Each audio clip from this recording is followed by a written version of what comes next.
Imaginez un homme capable d'envoyer des courriels à caractère sexuel à Ghislaine Maxwell, de monter dans le jet privé de Jeffrey Epstein aux côtés de Bill Clinton, puis quelques années plus tard de décrocher un téléphone pour faire plier le président de la FIFA, et enfin de se retrouver à la tête des Jeux Olympiques de Los Angeles 2028. Cet homme existe. Il s'appelle Casey Wasserman.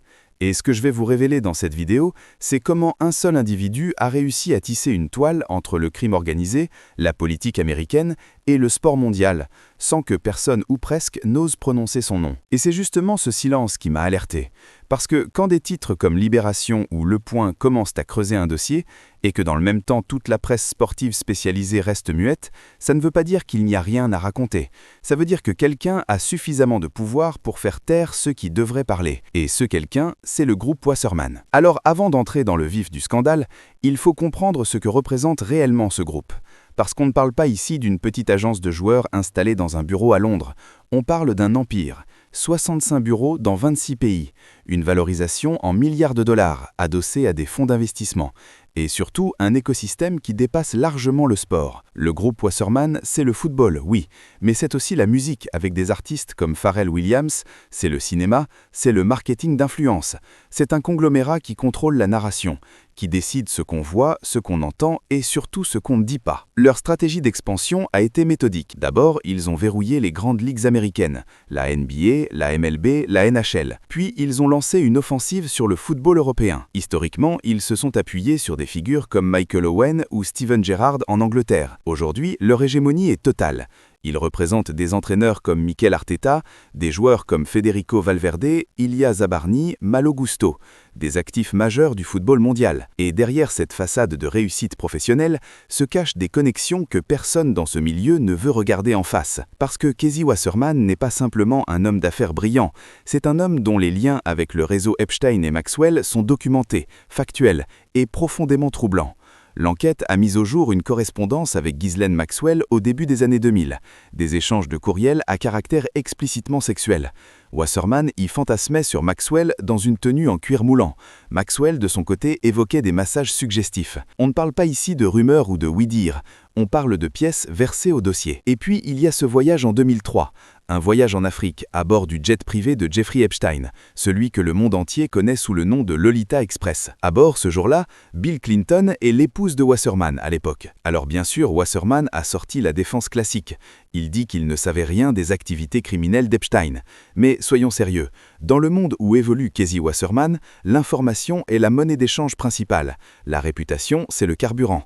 L'idée qu'un homme de ce calibre, connecté à ce niveau, n'ait rien su, rien vu, rien compris, c'est une insulte à l'intelligence.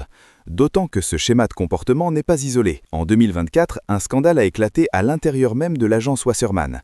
Un climat toxique, des accusations sur le traitement réservé aux jeunes femmes au sein du groupe, des démissions en cascade. C'est un pattern, et ce pattern est indissociable de la fonction politique de Casey Wasserman, celle de Mr. Fixer. Parce que c'est là que le dossier prend une dimension vertigineuse. Casey Wasserman est l'homme capable de naviguer entre des administrations idéologiquement opposées pour garantir la survie de méga-projets. Son grand-père, Lee Wasserman, était un pilier du clan Clinton. Il finançait Bill Clinton dès l'époque où celui-ci n'était encore que gouverneur de l'Arkansas. Casey a hérité de ce rôle.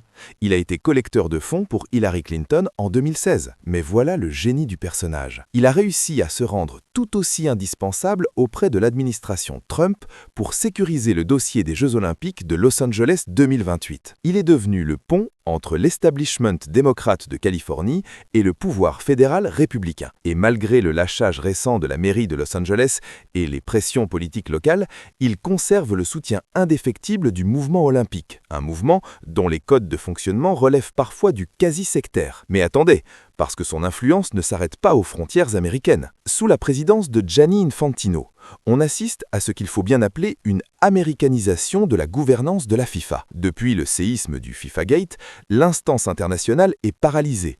vassalisé par les intérêts américains. Et l'influence de Wasserman sur Infantino est telle qu'une simple intervention de sa part a suffi à faire capituler le président de la FIFA sur la réforme de la régulation des agents. Vous réalisez ce que cela signifie? Un dirigeant d'agence privée qui dicte les règles à l'organe qui est censé réguler son propre secteur. C'est une capture réglementaire en bonne et due forme. Et en interne, le groupe fonctionne selon ce qu'on pourrait appeler une organisation schizophrénique, une concurrence féroce entre les succursales, notamment Wasserman France, où des agents gèrent en parallèle leur propre structure personnelle, une culture du profit immédiat qui écrase toute considération éthique. Le cas du transfert d'Ilya Zabarny est emblématique, avec des intermédiaires au rôle trouble, comme ce consultant nommé Fredrissen qui travaillait pour les anciens propriétaires du FC Versailles avant l'ère Mullier, des paiements versés aux familles de mineurs, des systèmes de commissions doubles sur le salaire et sur le transfert, des litiges juridiques qui s'accumulent. Et la direction, pendant ce temps, maintient une dénégabilité plausible.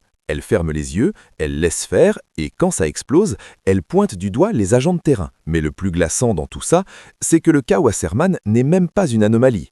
C'est un symptôme. Le football professionnel, par sa nature même, est un système qui génère sa propre marchandise humaine. Les académies, les centres de formation, les fédérations, tout cela constitue un pipeline où des mineurs sont captés, déplacés, exploité, parfois bien au-delà du cadre sportif. Le milieu n'a pas besoin d'un réseau Epstein externe.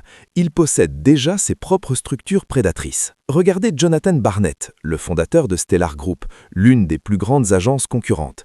Il fait face à des accusations d'esclavage sexuel et de viol, avec des flux financiers suspects entre l'agence et la victime présumée. Regardez Eric Olhatz, condamné pour des faits sur mineurs, celui-là même qui gravitait autour de la formation d'Antoine Griezmann. Et au-dessus de tout ça, des décennies d'abus couverts au sein de la FIFA, de la CONCACAF, de la CAF, de la FFF, où la protection de l'institution passe systématiquement avant la sécurité des enfants. Et pendant que je vous parle, le processus de vente du groupe Wasserman s'accélère. Une stratégie de rebranding est en cours. L'objectif est limpide. Effacer le nom du fondateur, dissocier la marque des scandales éthiques et sexuels et repartir comme si de rien n'était. Changer l'étiquette sur la bouteille sans changer le poison à l'intérieur. Mais il faut que vous compreniez une chose fondamentale. Que Wasserman vende ou qu'il change de nom, ça ne résoudra rien. Parce que ces méthodes de contrôle, ces conflits d'intérêts, ces réseaux de protection ne sont pas des bugs du système.